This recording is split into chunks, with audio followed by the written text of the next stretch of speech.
Bienvenue à votre exhortation hebdomadaire. Aujourd'hui, nous allons partager la parole de Dieu dans le livre de Psaumes au chapitre 34 à partir du verset 2. Il est écrit « Je bénirai l'Éternel en tout temps.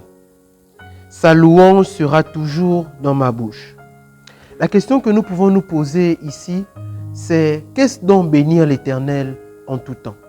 Nous devons comprendre que bénir l'Éternel, c'est simplement reconnaître en tout temps que Dieu est le maître des circonstances.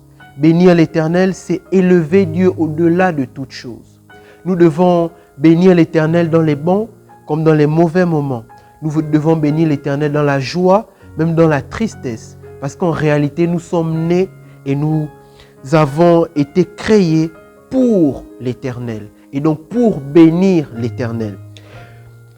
Comment nous devons bénir l'Éternel? Nous devons bénir l'Éternel par nos gestes, par nos actions, par notre style de vie. Chaque jour, notre style de vie doit être bénédiction à l'Éternel. Et la deuxième partie de ce texte merveilleux nous parle de la louange qui doit toujours être dans notre bouche. Lorsqu'on parle de la louange, nous parlons de glorifier l'Éternel.